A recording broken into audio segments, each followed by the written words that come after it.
E aí, gente, beleza? Vocês estão felizes? A gente está aqui para ter mais um tempo de qualidade. Hoje eu tô com o meu amigo Átila. Tudo bem? Tudo bom? Tudo jóia? Para começar, eu queria que você contasse como que é a sua história. Como que foi a sua história no processo de conversão? Perfeito. Pô, graças a paz, pessoal. Primeiramente, é um prazer estar aqui com ele, nesse projeto aí que tem sido motivador para o nosso tempo, para a nossa geração. E vendo os vídeos anteriores, eu me senti muito motivado em poder estar aqui, viu, Lê? Antemão, é um prazer, viu? Poder estar aqui com o Lê, entendendo que ele é um pastor como eu, jovem, espelho para essa geração. Bom, vamos lá, Lê. O meu processo de conversão foi muito interessante. Eu venho de uma família católica, apostólica e romana, ainda por cima, entendeu?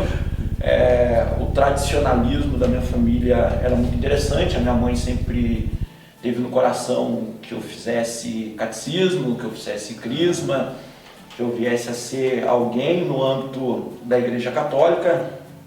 E isso sempre foi o que falou mais alto no centro da minha família.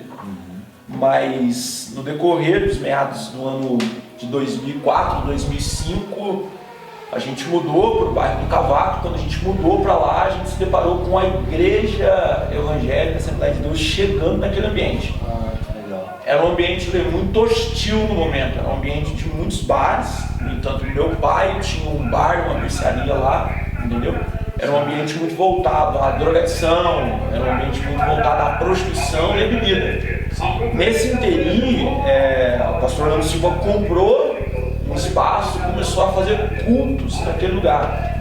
Isso que eu digo a importância da igreja, não só do templo, mas do eclésia, da igreja fora da igreja. Ele não só começou a fazer cultos lá, mas como começou a visitar as vidas, começou a falar de Cristo, do amor de Cristo para as famílias daquele bairro. É tão interessante, Lê, que no decorrer de 4 a 5 meses a história do bairro começou a mudar. Por quê? Porque aonde era bar começou a fechar e abrir pontos de pregação ali no decorrer, desde o espaço lá de baixo até lá em cima, entendeu? E assim, eu sempre fui curioso a entender, sabe, o porquê que aquilo estava ocorrendo, o porquê que aquilo estava acontecendo. Teve um dia que eu vi alguns jovens cantando, louvando a Deus lá no decorrer do culto à noite, e aquilo me chamou a atenção. Eu entrei lá para dentro e nunca mais saí de lá. Estou lá até hoje, glorificando a Deus e exaltando o nome do Senhor. Por isso que eu digo da importância da igreja no ambiente, no local. Ela tem um poder avassalador, né? De fazer a diferença, meu nome. Que legal, cara. E aí, dentro dessa história, assim, você vem de uma linha continuista, né, pentecostal. Você tem uma experiência marcante que você pode contar pra gente, assim, nossa, esse dia eu tive um encontro de fato com Cristo. Perfeito. Que até então você se deparou com a história, com a igreja, mas aquele marcante. Foi interessante quando eu fui no primeiro retiro espiritual da igreja, entendeu? O primeiro retiro espiritual da igreja foi muito interessante, foi muito marcante, porque eu fui cru. Eu cheguei cru naquele local, entendeu? Sem entender de Cristo, sem entender de Bíblia, eu apenas tinha participado de um culto, entendeu? Ou de alguns cultos, né? Eu tinha participado de alguns cultos, mas eu não sabia quem era Deus, eu não sabia que Deus poderia se revelar ao ser humano, eu não sabia que Deus poderia falar com a gente, entendeu? Fui para esse retiro espiritual, esse encontro de jovens, foi muito profundo. Teve um culto lá à noite, Lê, que Deus ele se manifestou. Por isso eu digo a galera que Deus ele ainda se manifesta, gente. Deus ainda ele se vale da vida dos seus filhos, entendeu? Para se manifestar por misericórdia, não por amor, certo, a nós próprios, mas pela tua misericórdia de Cristo na cruz. Ele se manifesta entre nós ainda. Lê, ele se manifestou de uma maneira sobrenatural. Acabou a luz, Lê, do espaço, e ao acabar a luz do espaço, o pastor Marco Antônio, pastor de Três Corações, muito amigo nosso, cara 10, eu amo muito ele, estava no ambiente, Lê, do nada, a filha dele começou a tocar o teclado, sem luz, sem nada, ela começou a tocar o teclado, começou a sair som, todo mundo ficou espantado, porque tipo assim, isso não é comum, isso é sobrenatural. Isso não está no gibi, no manual, isso não está no nosso cronograma de assembleia, isso é sobrenatural, entendeu? Sim. Ela começou a tocar o teclado, começou a sair som, e ele liberou uma palavra. Há um poder muito grande quando a gente libera palavras que vem direcionada do trono. Ele liberou uma palavra que Deus naquela noite, ele batizaria com o seu espírito, ele traria renovo, novo, ele manifestaria dos seus dons. Lê, aquela noite eu fui batizado com o Espírito Santo. Uau, foi profundo, foi glória. Lê, 2 horas depois a CEMIG chegou, o disjuntor do relógio tinha queimado. E a primeira pergunta do cara que foi trocar a fiação do disjuntor foi: como está tendo som lá dentro? Ah, meu Deus, cara. Se todo disjuntor, se todo fio foi torrado, está queimado. E a gente entendeu que era o sobrenatural de Deus. Aquilo lá marcou a minha vida para o resto da vida e foi um revestimento, Lê. Não para mim falar em língua, não para mim pular, não para mim rodar, mas para mim ter continuidade no decorrer da caminhada. Meu Deus, testificou, né? Aqueceu o coração. Foi tremendo. Meu Deus, que incrível. E aí, pegando esse gancho, eu queria saber assim, e sobre a vocação, que hoje você cuida de uma igreja inclusive, não é isso? Perfeito. Como que você descobriu sua vocação? Como que caiu isso no seu coração? Perfeito. Primeiro, Lê, falando de vocação, a gente tem que entender, gente, que o fogo dele tem que queimar no nosso coração em fazer a vontade dele, e não fazer a nossa vontade. Muitas das vezes tem pessoas que entendem que vocação é simplesmente ir à frente, pegar o microfone e pregar. Muitas das vezes as pessoas entendem que vocação, não, eu quero ser um pastor, eu quero ser um cara que toca, ou eu quero ser um cara que canta. Vocação vai além disso. Vocação nasce dentro da gente o desejo primeiro de servir o reino, servir as pessoas.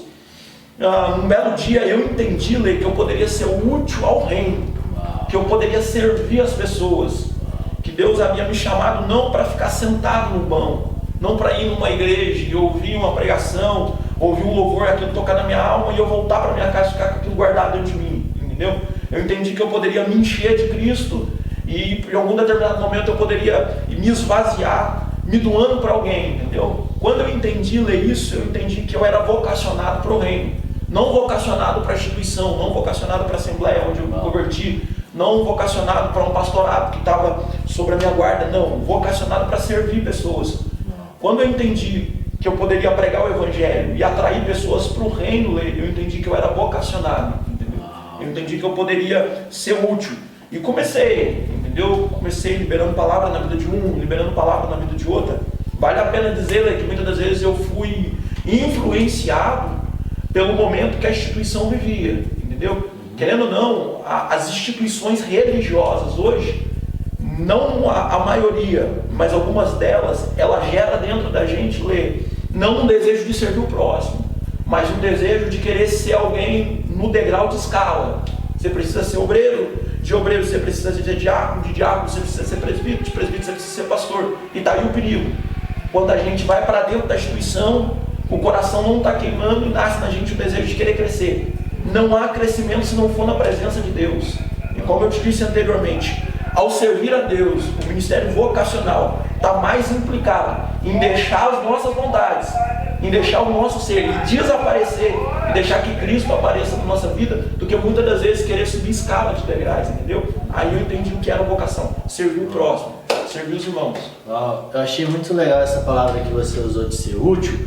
Quando Paulo ele escreve aquela carta a Filemon, falando sobre Onésimo, a palavra Onésimo significa útil. Então aquilo que era inútil, recebe agora porque ele é muito útil. Para quê? Para o reino de Deus. Perfeito. Muito legal. Achei legal essa palavra útil.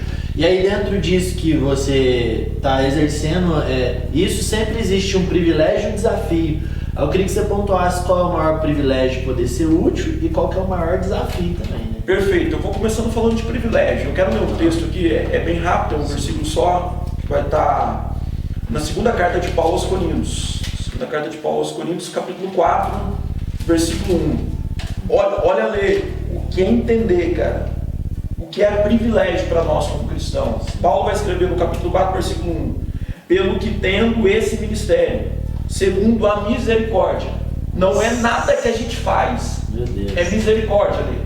Não é porque eu estudei MBAD, não é porque eu, corri para estudar à distância na Uninter, não é porque eu fiz o CEPATEC, não é nada disso. É pela misericórdia. A gente precisa ter uma coisa na nossa mente: nada do que a gente faz, nada do que a gente é, cara, vai denominar do que Cristo é e do caráter de Cristo na gente. É pela misericórdia dele. Misericórdia vem derivada da palavra de miseris, a gente não merece, certo? Pela misericórdia que nos foi feita, Olha nele, dá uma vírgula, para que não desfalecemos. A misericórdia dele entra em nós, para que nós não desfalecemos. Porque se a gente for para dentro do ministério, na nossa própria vontade, vai chegar momento que a gente vai desfalecer. Vai chegar momentos que a gente vai querer parar, porque a gente vai ter embate, a gente vai ter luta. Não vem pensando que você vai vir para o ministério, você não vai ter luta. Você vai ter luta. Tem dias que o pastorado, eu tenho vontade de desistir. Tem dias que eu choro sozinho. Tem dias que eu tenho crise comigo mesmo. Tem dias que eu vou para dentro do meu quarto, no secreto, falo com Deus, eu acho que eu não vou aguentar. Aí ele diz, a minha graça te basta. O meu poder te aperfeiçoa na onde, Átila? Nas fraquezas, nas injúrias, nas necessidades. Principalmente nas perseguições. Pelo que ele? Pelo amor de Cristo. Porque eu sinto prazer nessas coisas. Porque quando eu acho que eu estou fraco, é aí que eu sou forte. Mas sou forte em quem? Em Cristo. Entendeu? Para que nós não desfalecemos. Mas olha aqui no versículo 2, para a gente entender o que é privilégio. Antes, rejeitamos as coisas que por vergonha se ocultam, não andando com astúcia, nem falsidade, nem falsificando a palavra de Deus. E assim, recomendamos a consciência de todo homem, na presença de Deus, pela manifestação da verdade. Olha que interessante isso, Lê. Há um privilégio muito profundo, Lê, em ser ministro da palavra de Cristo, não falsificando ela, mas liberando sobre a vida do povo verdade. O maior privilégio, Lê, que eu sinto é ser ministro da palavra de Cristo, não falsificando o evangelho, mas liberando a palavra como ela é, para que gere vida na vida das pessoas. Meu Deus, cara. Nossa, muito bom, muito bom. E aí, né, diz, tipo, como que você encara o estudo, essa parte que você tem que estar ali coerente, como que você enxerga isso? Durante muitos anos, Lê, houve uma rejeição com essa expressão estudo. Muitos anos dentro do contexto religioso, eu venho de um contexto assembleiano desde 1910, e a gente foi americanizado, querendo ou não, a gente foi americanizado, entendeu? A gente foi muito voltado por muito tempo só pelos dons. Muito tempo dentro das Assembleias de Deus, a gente foi muito voltado só pelo poder, só pela manifestação. Querendo ou não, isso catequiza a mente das pessoas. Então, quando se ouve a expressão estudo, por muitos anos dentro do nosso contexto, houve uma grande rejeição, certo? Não, se você ler a Bíblia demais, você vai ficar fanático. Se você ler a Bíblia demais, você vai ficar louco. Entendeu? A palavra da cruz é loucura para aqueles que perecem, para nós é poder de Deus. Entendeu? Sim. Por muito tempo, a nossa mente foi catequizada dessa forma. Você precisa priorizar a oração, você precisa priorizar, buscar os dons espirituais, isso é essencial. Mas na vida cristã tem que haver um equilíbrio. Entendeu? Na vida cristã tem que ter um equilíbrio. Então, por muito tempo eu fui catequizado dessa maneira. Mas eu glorifico a Deus porque a luz do start acendeu. Entendeu? A luz do start acendeu. Em voltar-me para a palavra de Deus, em voltar-me em conhecer. Por isso que a Bíblia diz assim, conhecer o Senhor e prosseguir conhecendo. Ezequiel 39, Deus tem muito mais para a gente. Deus não quer que a gente só molhe a canela. Deus quer que a gente entre para dentro desse oceano e conheça cada dia mais da sua graça. Porque é graça, favor merecido, eu não mereço. Mas ele disponibilizou, então já que ele disponibilizou, entra para dentro e conhece, entendeu? Vamos desfrutar, né? Vamos desfrutar. Então, por muito tempo, a gente foi voltado para essa situação, entendeu? Em não estudar. Mas, graças a Deus, houve a oportunidade, né? Eu glorifico a Deus pela vida do Douglas. O Douglas é uma pessoa pensante hoje na nossa região. Ele abriu o IBAD, lá embaixo na Madureira, e ali acendeu o start, né? E eu comecei a buscar Deus, a entender de Deus, a procurar a Bíblia, a comprar livros, entendeu? A procurar comprar dicionários, procurar entender de Deus. E isso foi tão interessante que refletiu em muitos discípulos que nós geramos hoje. Uau, cara. Muito bom. Eu enxergo exatamente assim, e eu gosto de usar uma analogia, que na mesa de Jesus tinha pão e vinho.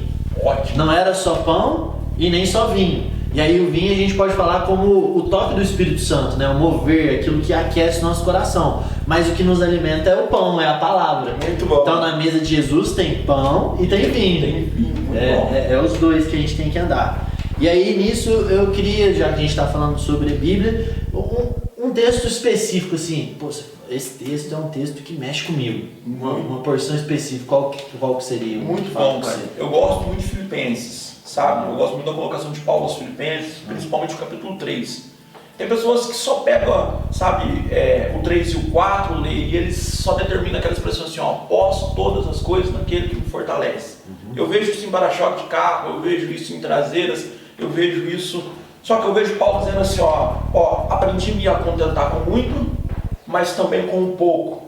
Aprendi a passar necessidade, como aprendi a ter abundância. Eu posso todas as coisas naquele que me fortalece. Aí, em determinado momento, ele se posiciona e fala assim, gente, não é que eu me julgo bom, não é que eu me acho perfeito, mas uma coisa eu faço esquecendo-me das coisas que para trás fica, eu prossigo para o alvo. A conotação alvo ali no grego, é escópatos, é linha de chegada. Uau. Só pode chegar no alvo, quem não olha para trás. Esse texto me marcou muito. É Cristo nos direcionando, nesse tempo, nesse momento, a olhar para Ele, olhar para o alvo, correr para frente. Eu não sei se você já viu uma corrida, um corredor ele não corre olhando para trás. Uau, Independente de quem está para trás. Fulano é melhor do que eu, ele está atrás. Ciclano ganhou tal maratona, ele está atrás. Ciclano venceu. Não, ele não corre pensando atrás. Ele não corre olhando para trás. Paulo está fazendo ali uma analogia de uma corrida de Roma, certo?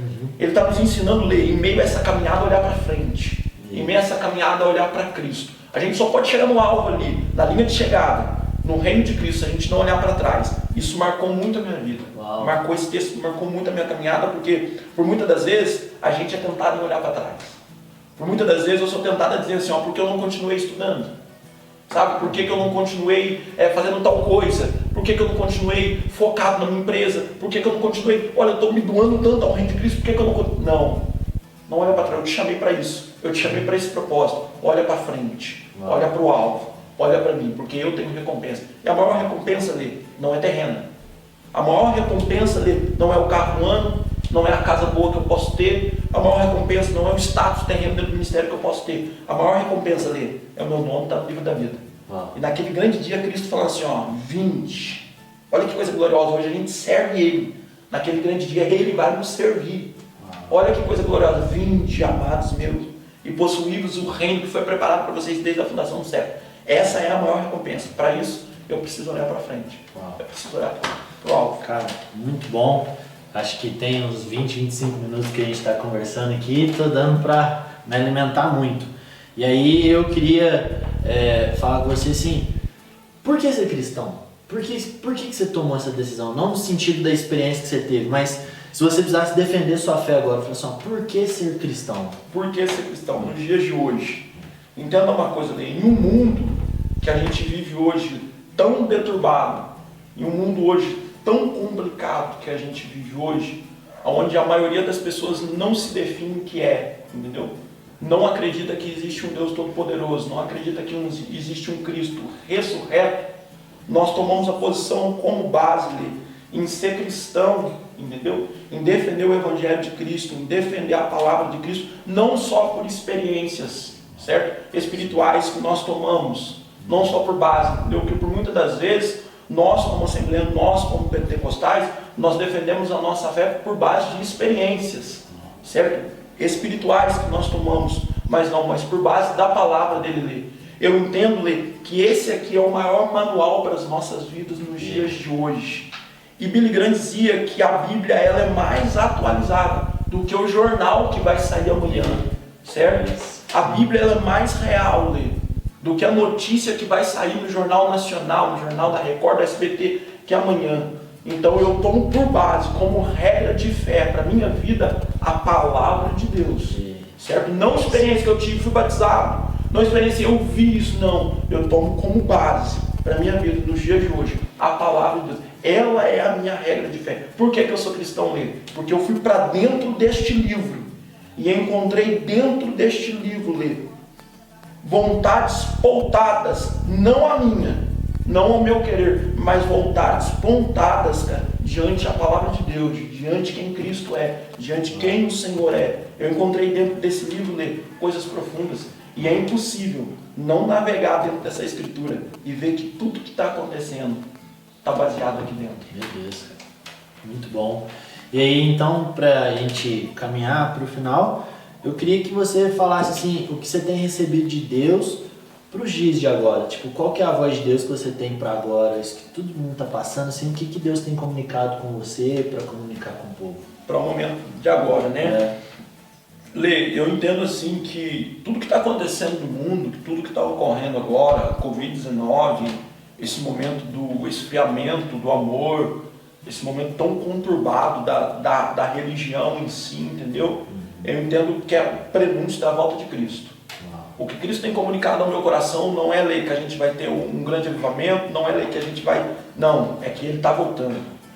E aquele que é fiel guarda o que tem para que ninguém tome a tua coroa. Entendeu? Não vai demorar muito. Eu acredito que ainda a volta de Cristo, há um prenúncio de algumas coisas a acontecer ainda, mas não vai demorar muito.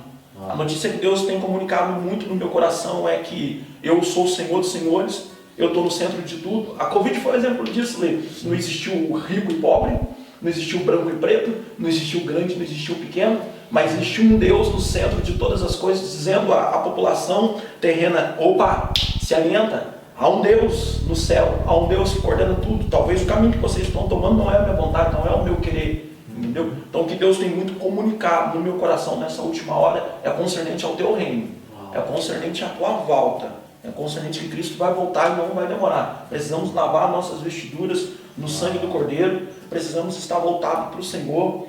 E só salientar uma coisa, Lê, o evangelho que tem sido pregado hoje é um evangelho tão triunfalista, mas tão triunfalista, tem te ensinado a amar mais a terra do que o céu. Meu Deus. Tem te ensinado a amar mais essa terra terrena do que Cristo, entendeu? Hoje a maioria dos ambientes que você vai, que você frequenta, é sobre o que você vai ter, sobre o que você vai alcançar, sobre o que você vai tomar posse. Lê, e nessa última hora não é sobre o que nós teremos, mas é sobre o que nós seremos. Não é sobre aonde nós chegaremos, Lê, é sobre aonde nós alcançaremos. Há duas ramificações de evangelho, eu sei que esse vídeo vai correr talvez em alguns lugares, duas ramificações de evangelho que tem corrido no nosso tempo hoje. A primeira é uma ramificação financeira. Vem para Cristo que você vai ter, vem para Cristo que você vai ser. O que aconteceu com o Paulo então? Vem para Cristo que você vai ter isso, entendeu? É tão louco que tem pessoas que ousam usar textos isolados da palavra do Senhor. É por isso que eu defendo a minha fé pautada no evangelho, pautada na palavra de Deus. Eu olho para dentro da Escritura e vejo que isso aqui, entendeu, é base de regra de fé para a minha vida, entendeu? Tem muitas pessoas que pegam um versículo isolado disso aqui e formam uma filosofia humana para que a sua mente seja deturbada, para que você pense mais na terra do que no céu, entendeu? Sim. Então o que acontece? Essa ramificação de evangelho hoje, ele tem te ensinado a ser rico, entendeu? Tem te ensinado a ser próspero. Olha que loucura! Desde 1980 para cá, Kenneth Hagin, ele colocou dentro do meio cristão a filosofia da teologia da prosperidade. Então você só é próspero se você é um pastor e tem um carro do ano. Você só é próspero se você mora numa casa boa, no melhor bairro da cidade. E quanto o evangelho de Cristo, Lê, é totalmente ao contrário.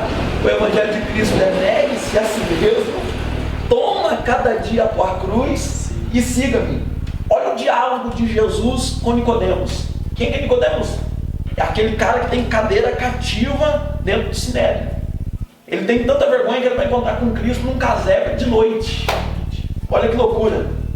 E Cristo vai liberar sobre ele uma palavra tão profunda que ele vai sair de lá comovido entre largar a cadeira e não largar. Entenda uma coisa, esse evangelho não é o evangelho de Cristo, gente. Esse evangelho é um evangelho triunfalista, certo? É um evangelho do momento. O segundo estilo de evangelho que tem sido impregnado no nosso meio dele é o evangelho de curas e milagres. Se não tem cura e não tem milagre, no seu igreja tem alguma coisa errada. Entenda uma coisa, Lê, a maior cura e o maior milagre, Lê, é a salvação de Cristo para minha alma e para tua alma. Vamos lá, é isso. A maior cura e o maior milagre, Lê, crente morre de câncer, morre gente. Crente morre atribulado por uma doença, morre gente. Crente morre de acidente, morre gente. Crente tem uma doença terminal, tem gente. Entendeu? Lê, o importante não é o que eu tenho na carne, o importante é o que eu tenho cravado dentro de mim.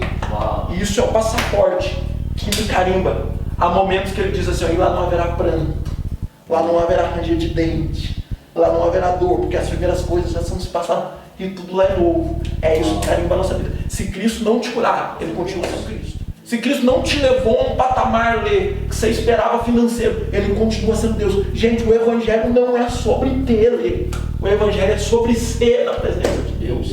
Entendeu? Então isso é o que Deus tem me comunicado no meu coração nessa última hora, Lê.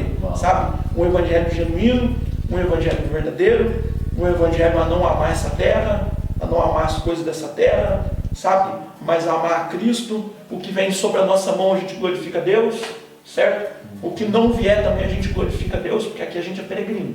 Sim. Aqui a gente está de passagem. A gente é passageiro aqui. Entendeu? Há um reino de glória nos espera. Uau, muito bom, cara. E o que é muito legal aqui com todo mundo que eu estou sentando, está sendo unânime essa perspectiva que a hora do Senhor é chegada. E é interessante que você pontuou esse lance das escrituras, de ler todo um contexto, de não fazer uma filosofia humana, e é um sinal do retorno de Cristo os falsos mestres.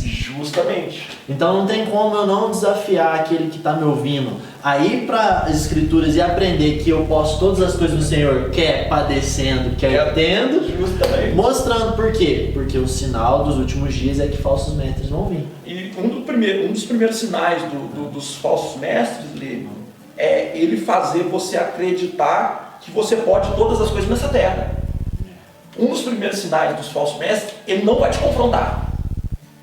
Ele de forma nenhuma ele vai te confrontar. Lê como eu amo mensagens dentro desse texto que me confronta. Sabe, às vezes eu vou para dentro disso aqui, eu mergulho, às vezes eu estou te ouvindo, às vezes eu vejo ministrações e aquilo lá me corrói.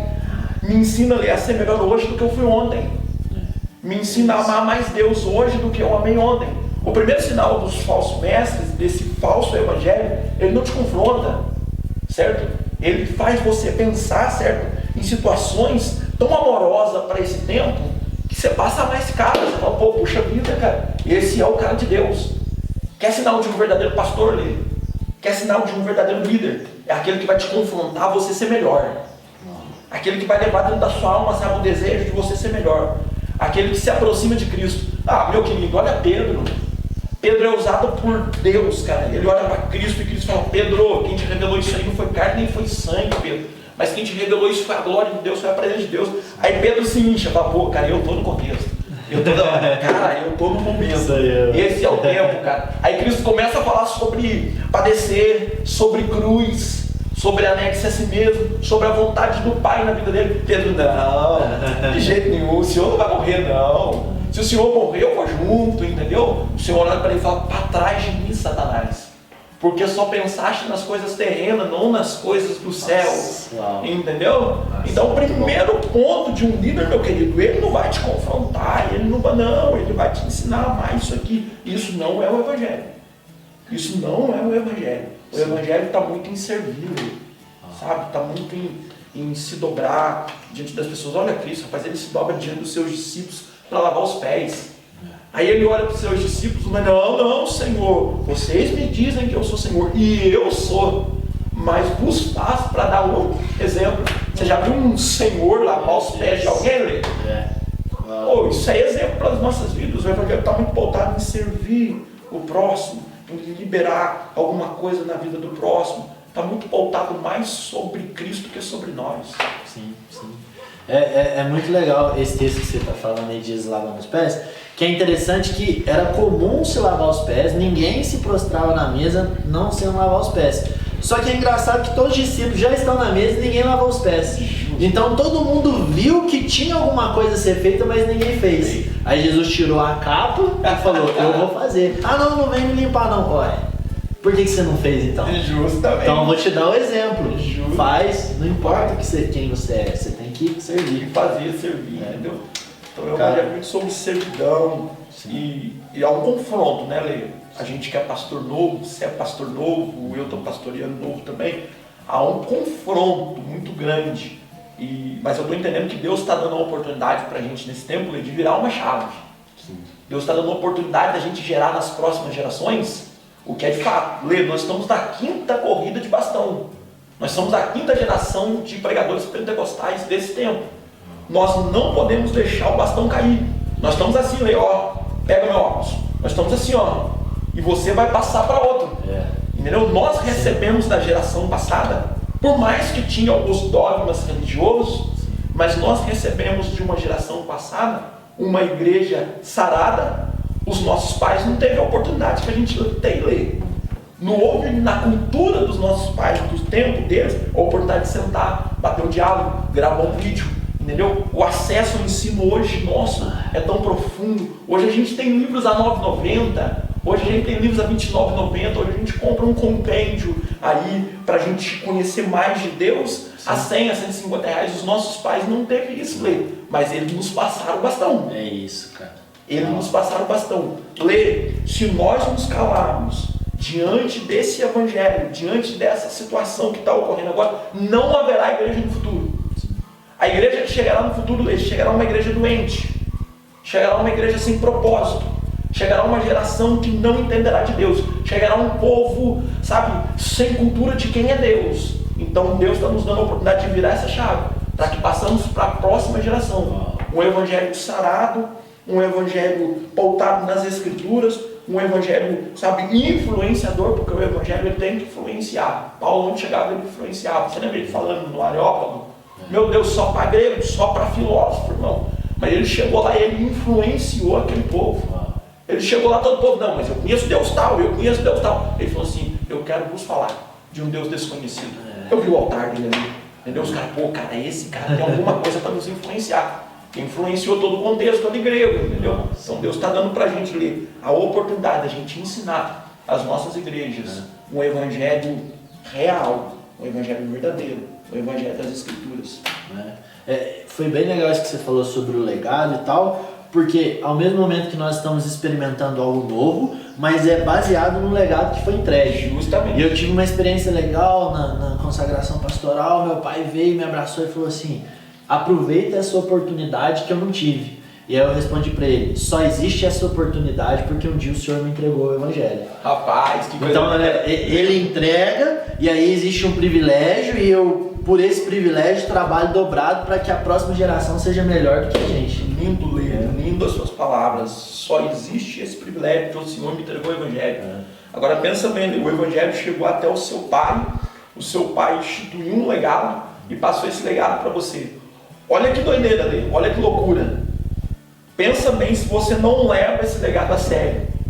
Nós seremos um futuro Estados Unidos no próximo tempo. Estados Unidos, eles viveram um dos maiores avivamentos que nenhuma nação do mundo viveu. Eles viveram o avivamento da Rua Azusa, pós-avivamento da Rua Azusa.